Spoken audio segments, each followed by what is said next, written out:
can't find a seconder usually when I propose this, but I don't care. I don't need a seconder.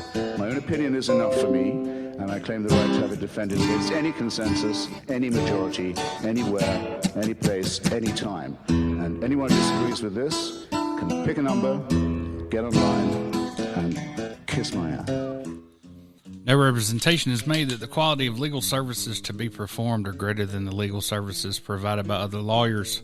I'm Harry Steele. You found the Backstory Podcast, number 96. I have Mr. Rip from the Rip Report here with me today. How are you, Mr. Rip? Keep my sanity. Well, good luck with that. You'll see why later on in the show here. So, we made the big times. Oh, yeah, on the negative side again. The New York Post is running a story put out by the AP, Gulf Coast beloved redneck Riviera, now virus hotspot. Well, these people coming from all over the United States to the Gulf Coast. So God knows who's got what, and then the restaurants are trying to stay in business, and I don't know. Well, the biggest news story going on right now are all these people pitching their babies over barbed wire fences so the Taliban won't murder them. No-win situation. With me, I don't know, maybe I'm calloused from the Vietnam experience, but none of this surprises me at all, not one bit. I hope it doesn't just get completely catastrophic, though. There is obviously some sort of agreement between the United States and the Taliban because... And there has been for months. Months. There's no other explanation for what's going on except it's all part of the plan. That was one of my good old Marine Corps buddies that lifted that baby across the fence. They identified him today. So did you know that, not that Boris Johnson has any thing to tell us, but he does represent one of the most successful intelligence agencies in the world. I don't know why he wouldn't take a call from the British Prime Minister, who's been one of our most staunch supporters in this effort over the last 20 years, Oh, I imagine he had plenty of problems he was trying to get straight in between then. So this is what I've been wanting to know. Just what all in the hell did we leave behind? Everything. Of course we did. Look at that one Baram Air Base. I think that, maybe I'm not saying that right. Anyway, that was billions spent on that base. Yeah. And it's the most expensive American embassy in the world. Well, because we had to make it bomb-proof. Oh. Yeah. So at least 600,000 rifles. Good God. Good God. Sounds like Alabama. Yeah, 600,000 rifles. So, Tali-whacked, Taliban fighters dress as U.S. soldiers to mock America in propaganda videos. We even left uniforms behind. They left everything, man. I'm telling you. So they didn't get everything packed up at all. Like I said, we got to quit giving this guy the high ground, right? Mm-hmm. So guess who's still live on Twitter right now? The Taliban. And I would imagine that they're using social media to direct troop movements, wouldn't you think? I mean, that's super high tech for guys living in a damn cave, but somehow they can fly Black Hawk helicopters around. Well, here's the other thing. There has to be some communication, too, between the Taliban and the United States military on the ground. Has to be. So did Whether you, it's going did you well watch or not, the briefing from our Secretary of Defense? Yes. Okay. Very difficult and painful. It looked like a hostage video. I kept trying to figure out if he was blinking Morse code at us or not. Well, it's a mess, man. They should resign. It's a mess. What are you talking about? You ever seen the bridge on the River Kwai where the guy yeah. says, if I don't complete this project, I'll have to kill myself? And he says, well, I guess you'll have to kill yourself. That's how I feel about it. Well, those people that are offended and upset about what happened, this is exactly what happened in Vietnam, the exact same thing. Yeah, we left thousands of people behind. I don't know that we left all this equipment. And so now there's not even any discussion about whether or not we should relocate 20, 30, 40,000 people to Europe and the United States and Canada. Oh, they're going to be going everywhere.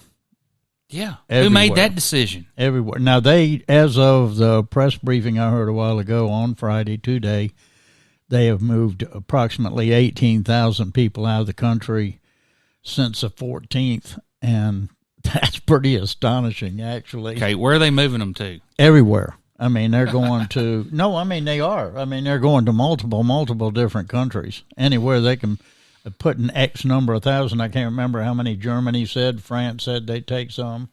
Well, the figure I keep seeing is we'll take 20,000. You know, Canada's going to take 20,000. Something like that, yeah. That's what's going to happen. Yeah. Okay, so back to the cover story. Wow. Tourists and servers alike dance atop tables and in the aisles at one restaurant on the Redneck Riviera, a beloved stretch of towns along the northern Gulf Coast where beaches, bars, and stores are packed. Florida, Yet just a few miles away, a hospital is running out of critical care beds. It's room full of unvaccinated people. The same thing we've been telling you all along, except it's not the regular old coronavirus. It's the Delta variant, which is as communicable as the chicken pox. Getting drunk and taking your top off is not going to cure it. It may. It might. It might. We don't want to discourage that. Might make it I've a little always easier. heard that a little sunshine on those would really help you out. So, did you know a federal strike team is headed to South Baldwin Regional Medical Center? No. Okay, so it's a doctor, 7 nurse practitioners, 7 registered nurses, and I don't know, some other orderly type folks. Wow. And so they're going to come in and help with the COVID patients to free up the doctors. So you do realize that this week, Mobile County Fire Rescue said, don't call 911 because we get you ambulatory to the hospital and you sit in the ambulance for 8 hours. I heard up to 3, and then they finally just said, no, we're not going to take them, period. You got to move them somewhere as they pick them up. So anybody who still thinks this is a hoax or they're trying to put a damn microchip in your arm or something, you're full of shit. Go get vaccinated. Please. And please wear a mask. We'll get into that a little bit here in a minute. So Alabama is now out of ICU beds amid a COVID surge. That was 2 days ago. Right.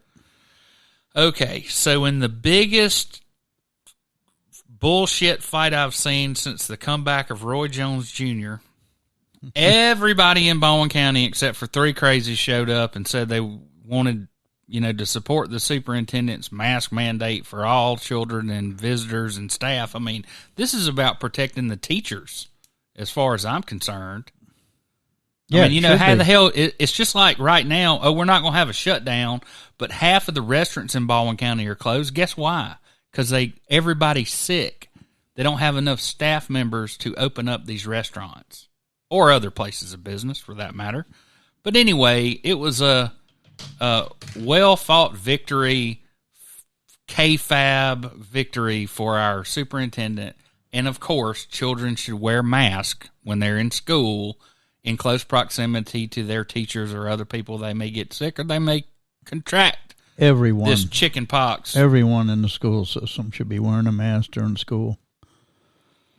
Including the visitors. Right. So here is the infographic of all of the Now, notice all of our hospitals are out of ICU beds. Right. South Baldwin Regional Medical Center is 190% of their capacity, which may mean 5 beds more, but still alarming, especially if you're in a damn car wreck this afternoon and you need ambulatory medical attention, right? You're going to wind up in a hospital with everybody with COVID. Sitting in the parking lot. Right. Waiting for them to get to you. Crazy. So 37.2 million infected in the U.S. with 625,000 deaths. And it's not so much the deaths as it is the fact that all these people are sick. So long as we have capacity to care for them, that number right there will stay low. And did you see where they're talking about doing the antibody therapy that they used on Trump? Right. Monoclonal treatments, and that's what Ron DeSantis is hawking over there while his people are languishing from the disease that he's denying exists. Well, also, the economic part. My God, you're talking about losses in the millions here because so many people are out of work and so many restaurants. Somebody called me the other night. They went to 4 restaurants in Fairhope. Everyone was closed due to COVID. Right. So last week, You're the hot spot. This week, see that? Yep. See that? See that? Mm-hmm. It's just blowing up everywhere. Last week, this week.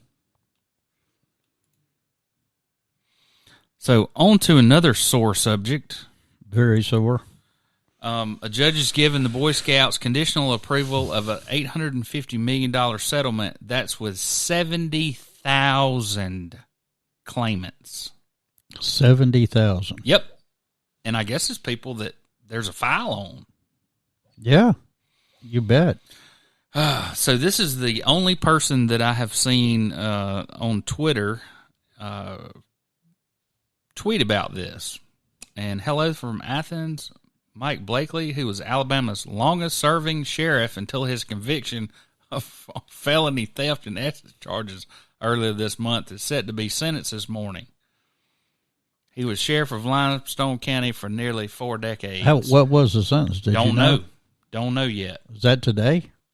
That'd be today. Oh, really? Oh, okay. All right, Tarrant Mayer, boy, I tell you, he kind of threw he was little arrested bit of a rant, didn't he? for alleged sexual harassing comments about Tommy Bryant's wife. Okay? Mm-hmm. So in the deposition Tommy Bryant gave, accuses Newton of shouting the expletive, several times, and then, your wife multiple times, and finally saying, I'm going to, your wife several times, as well as saying other sexually explicit comments. Those are fighting words. The deposition states that Tarrant Police Lieutenant Philip George and Corporal Anthony Fields and City Councilwoman Kathy Anderson were also present. So now we have witnesses, right, including a couple badges. So. Well, yeah, but you know about slapping Mike in Spanish Fort. You can get away with anything. Well, maybe they can get one of our retired judges to go hear the case. Oh, yeah, that'll do it right there. Paul, this falls under was it worth it? So, I tell you, it makes you just wonder whether he was just completely off his rocker on alcohol or drugs. Or was it worth 99 years to beat his ex-wife to death with an extension cord, a belt, and a hammer? Really? So do you know who the fedora guy is? I do not. Okay, well, if you spend any time on the internet, that is an internet meme picture that's been around for years and years. And apparently Jerry is fighting for his life now that he has contracted COVID-19. Was he pro-mask or what? I'm not really sure. Yeah. I think he's one of those people like Cher. We really don't give a shit. Yeah. Yeah. One of those kind of people. Okay, so Paul, this one's just for you. They found this bronze down in the basement of the Escambia County courthouse over there in Pensacola. Full size. Full size. The sheriff had a statue of himself cast. David Morgan for $75,000 of taxpayer money. Yeah, well, it wasn't just him. He also, one of his patrolmen and the dog was cast also, and I don't know if that's in a basement somewhere or if someone's. Well, he might have got worried about it being removed, like some of the other ones that are going on. Maybe. Yeah. All right, dude, let's do some Lagniappe. All right, let's wade into it then. One of the things is in the zone, the latest proposed zoning district encompasses outside of Fairhope by Gabe Times. Petition will circulate to authorize an election for a proposed planning district 8 near Fairhope. We've already talked about Mr. Elliott legislation, which limited the jurisdictional rights of municipalities. So here comes the alternate proposal, I guess, Harry. By law, citizens may attempt to come under the jurisdiction of the Baldwin County's Planning and Zoning Authority by first completing a petition to 10% of the electorate of that district, the boundaries of which should correspond with voting precincts where applicable. If the petition is certified by the county commission, the commission will request the judge probate to hold an election. If a simple majority approves zoning, citizens with that district can create their own development guidelines subject to the approval of the commission. So that's when I said that it all come in as like municipal reserve until they come up. Most of these lots, if you and I want to go point something out here. You see this old zoning map from when the judge recused himself. So that's all the Grand Hotel right there. Correct. And they didn't like coming under the jurisdiction of Fairhope's extraterritorial planning jurisdiction, right? Right. So now there's no zoning out there now, and all the people that live around here and have $1 million homes, don't want a damn snow cone stand out here or whatever. And they don't want RSA doing whatever the hell they want to do. And you remember, where is it? Somewhere in this fairway out here, they wanted to put a bunch of apartments and just then they foolish took stuff out like that. took out the gas station, want to put condos there. So you wonder if the tax man was, like I said, does he have an open account down there at the Grand Hotel? Yeah, I guarantee you there's some ulterior motives for the tax man doing what he did. And so what I'm saying is the majority of this is developed, and these people will, this will obviously all be zoned single-family residential. This will be zoned resort, and the multifamily where it's applicable. So I did talk to some people. I don't see where anybody's losing anything. I don't see where they're losing, on. But I can see where it could be a lot more complicated, and I can see lawsuits coming from it. I definitely can see that. Well, hell, that's the other half of the pie. Yeah. Clarice Hall Black, a member of the Fairhope Planning Commission, filed a notice of the petition with her neighbor, cousin Vicki Graham Hall Black, a resident Twin Beach Road, and they're the ones doing the petition. So we'll have to see how that goes. What I wonder is, legislatively, since they have taken the municipality jurisdiction back, and this new zoning district is yet to be voted on, what happens in the interim to somebody who wants to slip in there and do something? They slip in there and do something, just like those apartments that just got approved last week. Correct. All right, dude. The other thing, too, Harry, is, the amount of growth is just incredible. You've got Aldi doing a distribution center. You got 2 Publix coming. Those people have tremendous capabilities and demographics.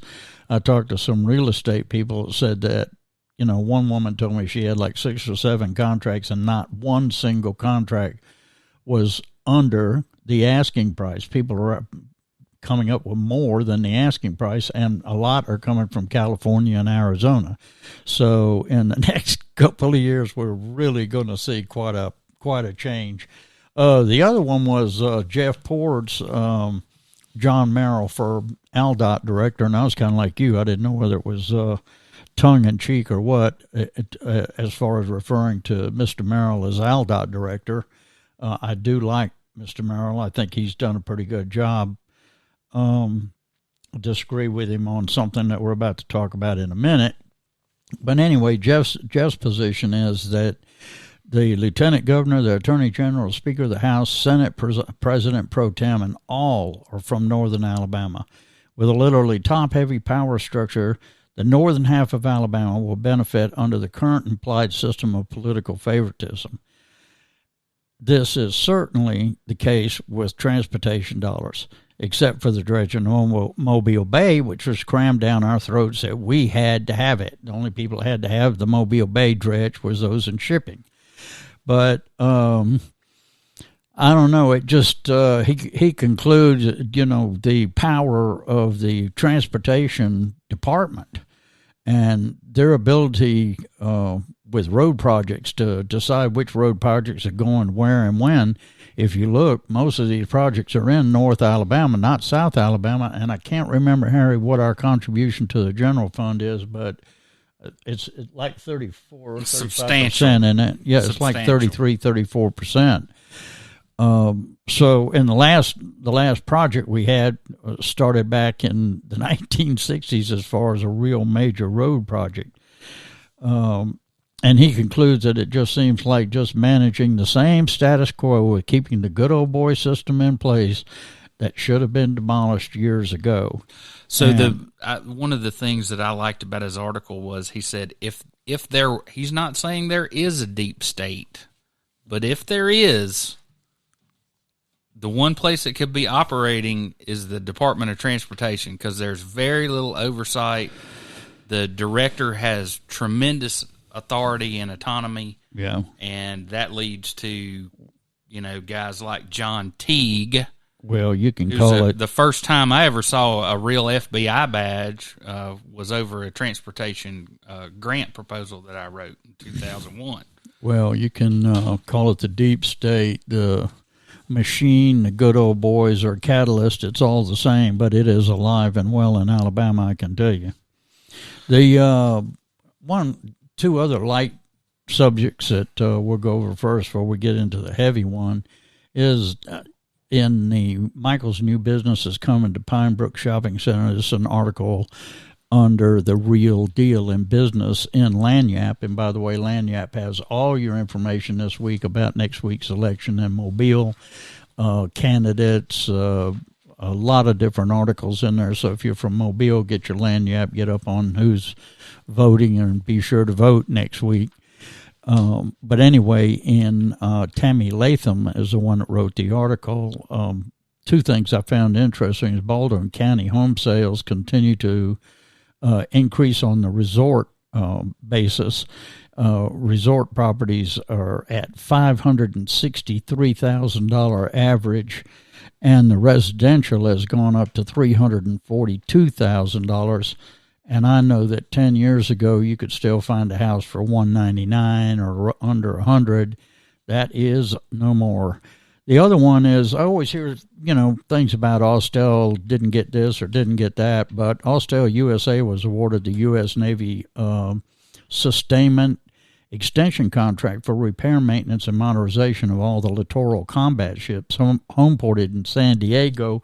This allows Austell to further expand its current San Diego service, offering a great range of depth and support for the U.S. Navy. In September 2020, the company expanded in Mobile service by 15 acres of land, waterfront property along the Mobile River, and established the USA West Campus Ship Repair Facility.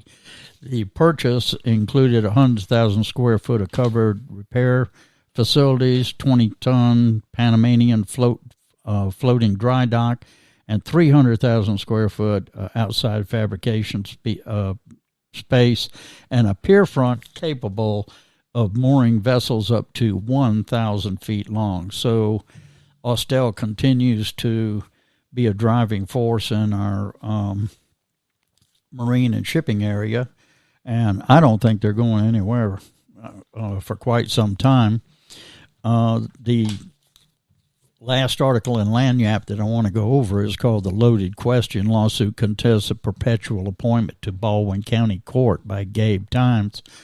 I'll state in the very beginning here, I'm very prejudiced on this. I have been following this for years and years, the family court system in Baldwin County. I'm absolutely elated that of this article. If you've had a divorce, know anybody that's had a divorce, anybody who's had the unfortunate circumstance of being in Michelle Thomason's court, you need to read this article, and you also need to read the RIP report that'll be put out later today on ripreport.com. But anyway, the basis of the... And let's go ahead and get this out there. Yeah. I was one of the 4 different trial attorneys in the case, so I really can't talk about the minutia. Oh, in the correct. And the article does not mention the individual's name. District courts in the state of Alabama are courts that are limited jurisdiction, according to Austin Burdick. Austin Burdick is taken over. This is a 7-year case. He has contesting the fact about the district courts and Michelle Thomason having a circuit court appointment. So let me do this real quick. And, so the district court if you're elected to be a district court judge, right, I expect that you will hear misdemeanor criminal cases, set bonds for people when they're arrested, conditions for their release until their trial, and matters, small claims matters, unlawful detainer actions, landlord-tenant stuff under $10,000. So the crux of this lawsuit is that our presiding Baldwin County District Court Judge Michelle Thomason, she was appointed to the bench in 2006 by Governor Riley. She's subsequently been reelected twice, and she has been appointed, always elected as a district judge. And she has been appointed to sit as a special circuit judge. And in the motion, verdict claims state law limits the duration of the special court appointments to 180 consecutive days. And the successive reappointments of Thomason to hear circuit court cases for more than a decade is a blatant act of voter disenfranchisement. And it certainly is, because there's not one single person in Baldwin County that ever elected Judge Michelle Thomason as a circuit court judge. And so this particular client has asked the judge to recuse herself. The judge refused. It went to the Court of Civil Appeals. They refused to hear it. It went to the Supreme Court of Alabama. They refused cert. So they have filed this lawsuit in federal court saying that these actions by these people is a violation of all of our civil rights. Right. But in particular, the person that's, under her thumb, like I said. And a blatant act of voter disenfranchisement. So someone runs for one position, but then they're doing this other job. They're doing something they don't have the authority to do. My question, and one of the first things that you have to do when you file a lawsuit as an attorney is tell the court how and why they have jurisdiction. Right. And the court and a district court judge has limited jurisdiction. Nobody ever contemplated that these people, these two district judges, would be making decisions about people's children and everything they own in the world. And the Alabama Administrative Office of Courts determined that Baldwin County is currently understaffed by 2 circuit judges and a district judge. That was quoted by Judge Stankowski.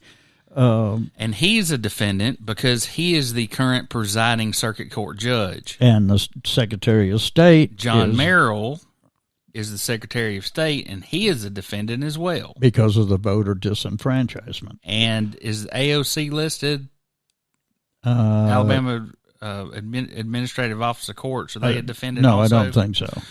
So anyway, I think that Merrill has answered the lawsuit. He's the only one that's answered so far, correct? Well, in a motion to dismiss filed August 10th, Merrill claims that the plaintiff has no standing to file the complaint.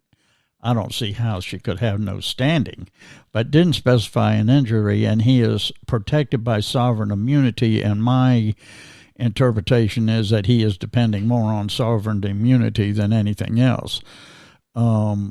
The plaintiff complains that she and the voters of Baldwin County have been deprived of voting for a competent circuit court judicial candidate, he argued. The theory seems to be that the Judge Taylor, not specifically appointed Judge Thomason the plaintiff, and the voters of Baldwin County would have gotten to vote for another circuit judge in a special election.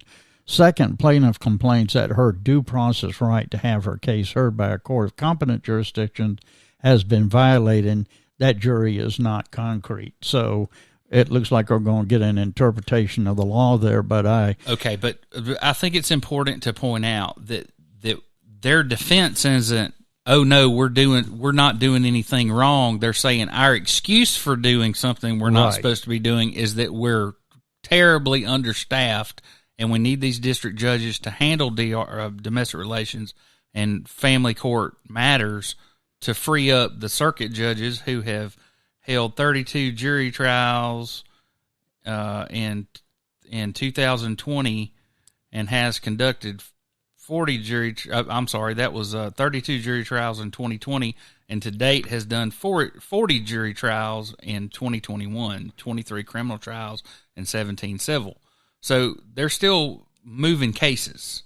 Well, that's what the attorney Austin Burdick is saying. He's saying that the caseload quotes that Stankowski's given out as a convenient excuse, and I agree with him. It is convenient maybe excuse. If $100 million over the last 10 years hadn't gone to Alicourt.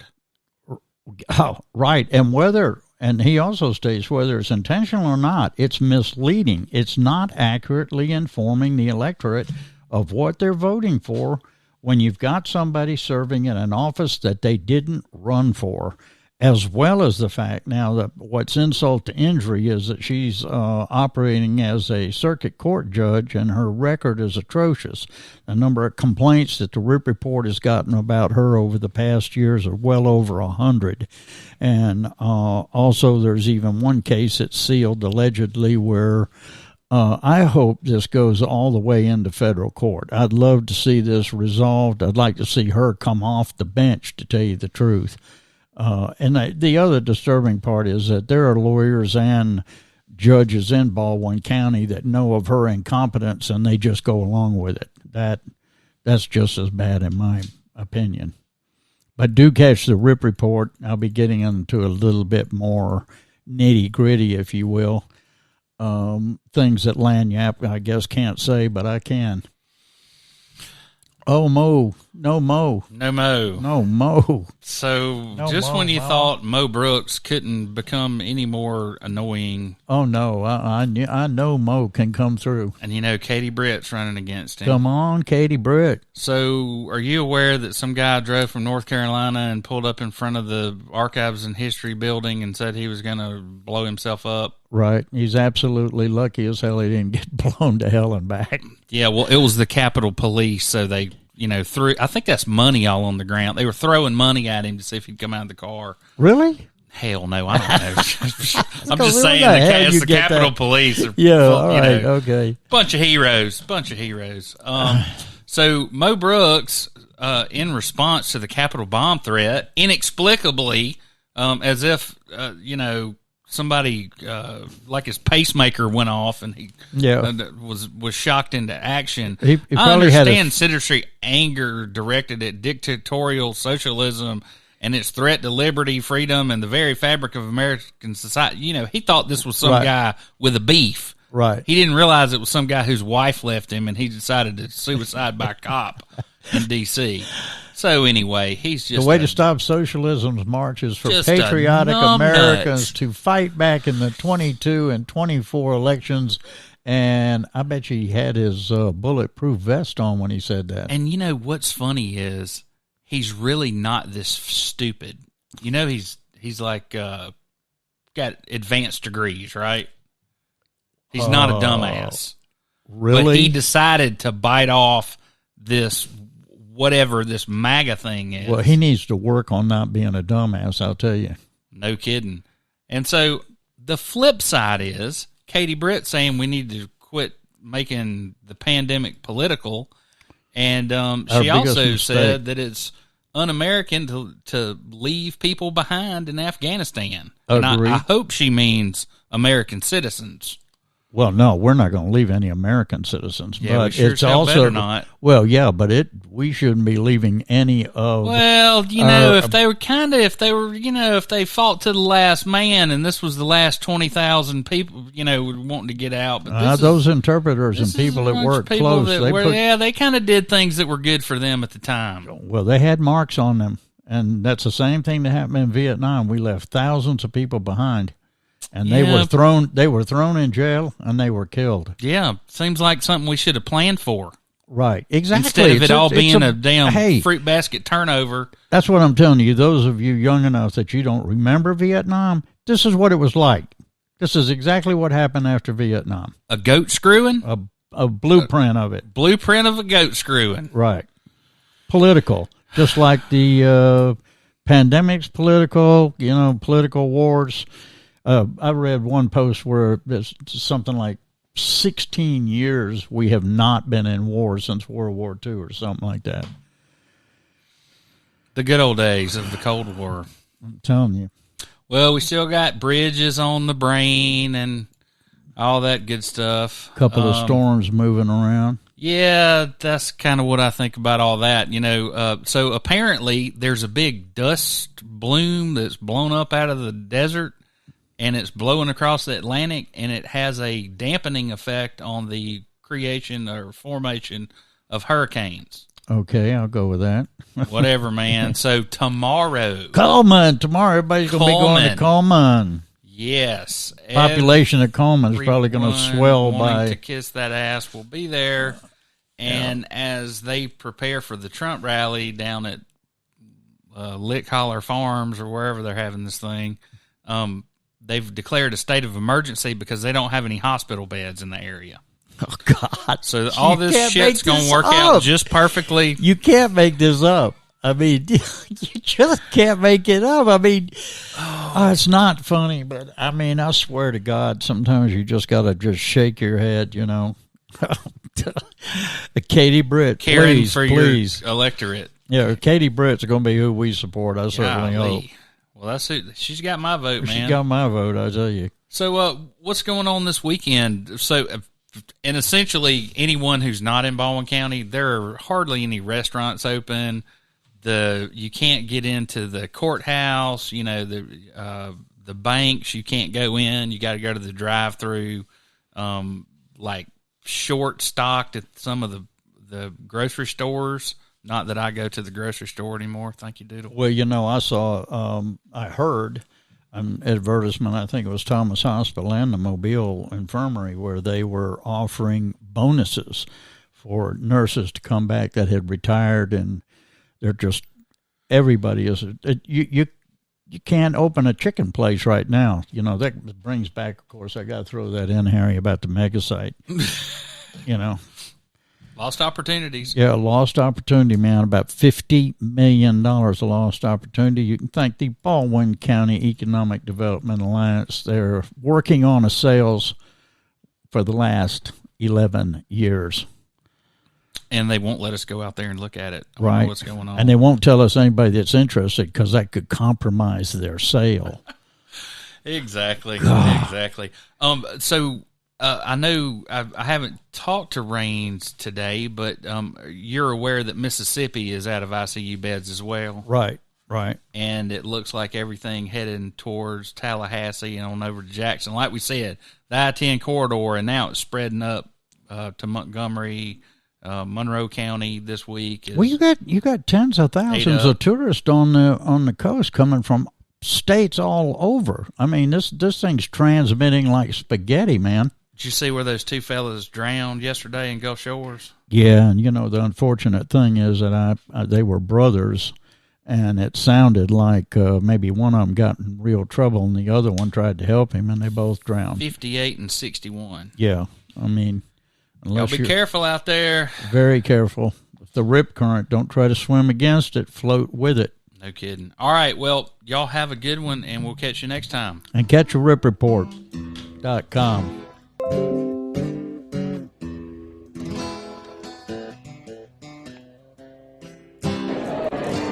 I don't know, you tell me. I don't know, you tell me. I don't know, you tell me. I don't know, you tell me.